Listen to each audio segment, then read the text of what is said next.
Hello everyone, मैं दुर्गेश शर्मा और आज हम लोग सीखने जा रहे हैं बैलेंसिंग ऑफ केमिकल इक्वेशन जो class 9th, 10th, 11th, 12th सभी बच्चों के लिए इम्पोर्टेंट है।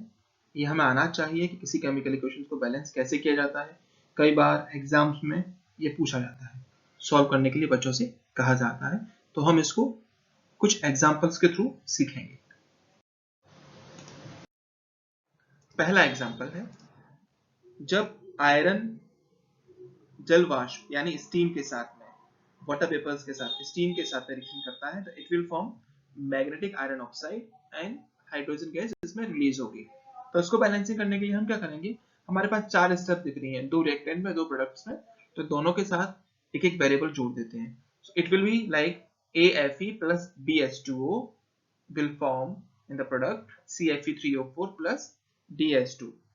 नाउ हम इसके लिए एक टेबल बनाते हैं। इस टेबल में हम तीन कॉलम बनाएंगे, element, number of atom in reactant LHS, number of atoms in product RHS, जो हम पिछले वीडियोस में देख चुके थे कि LHS और RHS में क्या होता है। तीन कॉलम्स के बाद तीन रो में हम रेस्पेक्टिवली रखेंगे आयरन, हाइड्रोजन और oxygen, because these are the three elements in the whole chemical reaction.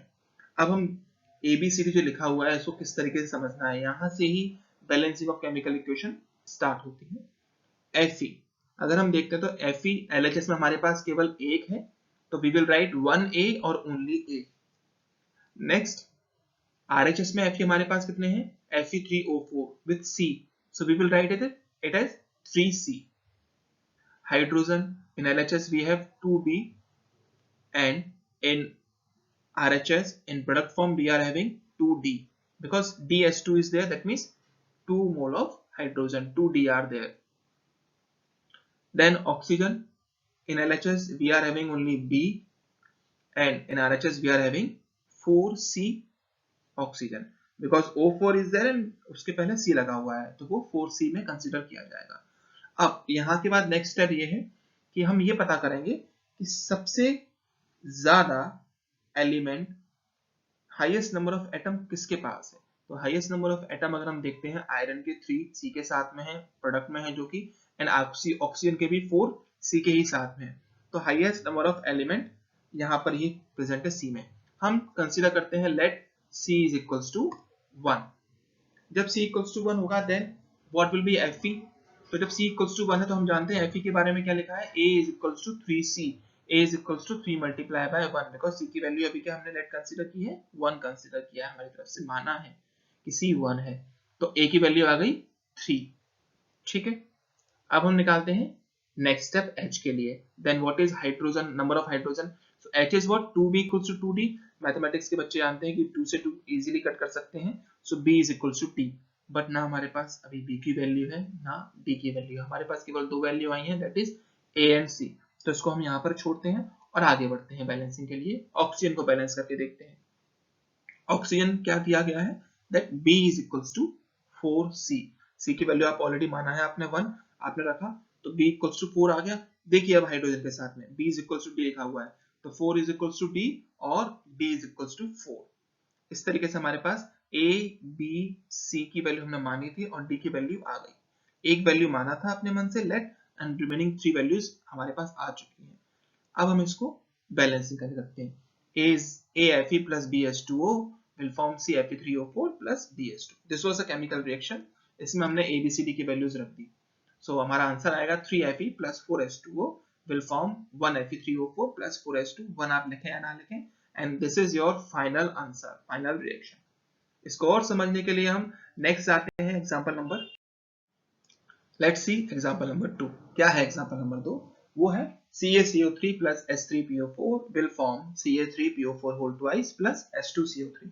तो वही प्रीवियस स्टेप करेंगे हम। हमारे पास दो कंपाउंड है LHS में, दो कंपाउंड है RHS में, तो we will write that in the form of ACaCO3 plus BH3PO4 CCA3PO4 whole twice DH2CO3। आप ABCD के प्लेस पे XYZ, WXYZ, UVW, whatever the values you want to take you can take। आप कोई भी 4 variables, 5 variables, जो भी आप जितने टर्म्स हमारे पास आ रहे हैं ले सकते हैं। अब नेक्स्ट स्टेप आता है हमारा टेबल फॉर्मेशन का। सो पहला कॉलम एलिमेंट्स का, नंबर दूसरा column number of atom in reactant of those element, number तीसरा कॉलम जो हमारा रहेगा वो आएगा number of atoms in product of those particular element. तो अगर हम Ca देखते हैं तो ACaCO3 हमारे पास LHS में केवल एक Ca है जो A के साथ में है, दूसरा 3Ca हो गए। So we will write A 3C। Carbon हमारे पास है, LHS में A है और RHS में हमारे पास D कार्बन है। DS2CO3 में केवल एक ही कार्बन है तो D। ऑक्सीजन देखिए, ऑक्सीजन हमारे पास यहाँ CaCO3 में O3 तो वो 3A हो गए और H3PO4 में O4 तो वो 4B हो गए। तो 3A plus 4B similarly 8C plus 3D। 8C क्यों? देखिए CO3PO4 whole twice PO4 whole twice O4 whole twice में क्या रहेगा O into 8 होगा तो 8 into C 8C plus D में देखिए CO3 तो O3 है ये तो 3D तो 8C plus 3D। Similarly hydrogen and phosphorus को भी आप इजीली आइडेंटिफाई कर सकते हैं। हाइड्रोजन हमारे पास 3B है एंड RHS में हमारे पास हाइड्रोजन है 2D। फॉस्फोरस हमारे पास LHS में है ओनली B एंड RHS में है 2C। आगे सॉल्व करते हैं अब हम इसको। जो सबसे ज्यादा एटम्स हैं जिस भी कंपाउंड के साथ में that is CA3PO4 whole twice. इसमें हम लोग C is equals to 1 consider करते हैं।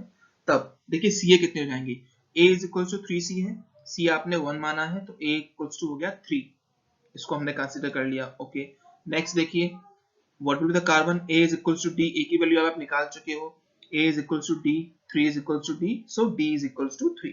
हमारे पास C की वैल्यू हमने मानी थी, A की वैल्यू 3 आ गई, D की वैल्यू 3 आ गई।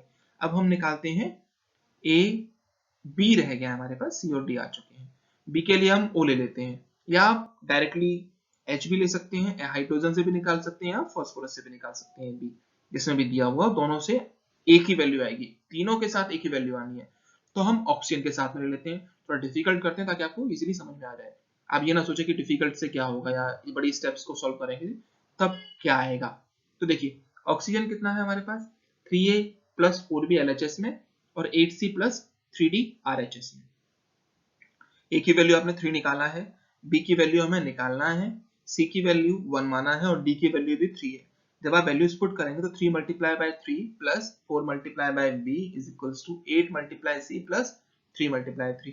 सो 9 से 9 डायरेक्टली कट जाएगा and 4B is equals to 8, B is equals to 2 आ गया, 8 अपॉन 4 2, 4 2 जा 8, B की वैल्यू 2 है। अगर आप हाइड्रोजन के साथ में भी B की वैल्यू रखते हैं तो देखिए क्या है ये 3B equals to 2D, B की वैल्यू निकालना है, D की वैल्यू आपका है 3 तो 2 इंटू 3 6, 6 अपॉन 3 2, यहां से भी आ गया। अगर फॉस्फोरस में वेरीफाई करें B is equals to 2C, C की वैल्यू आपकी 1 है, B is equals to 2 into 1, B is equals to 2, तो हमारे पास V की वैल्यू हर तरीके से 2 आ रही है।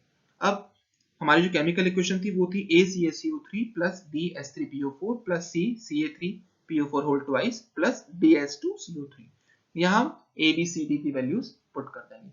अगेन वही चीज 1 लिखें या ना लिखें एक ही बात। तो जो फाइनल आंसर आएगा आपका वो आएगा 3CO3 3CaCO3 plus 2H3PO4 CA3PO4 whole twice plus 3H2CO3। ये दो एग्जांपल्स आपको बताए गए हैं। आई होप कि आपको समझ में आया होगा बैलेंसिंग ऑफ केमिकल इक्वेशन। यदि कोई और केमिकल इक्वेशन आपके सामने ऐसी आती है जो आपको डिफिकल्ट लगती है या सॉल्यूशन नहीं निकाल पा रहे हैं तो आप हमें कमेंट सेक्शन में बता सकते हैं, हम उसका सॉल्यूशन आपके लिए जल्दी ही अपलोड करेंगे।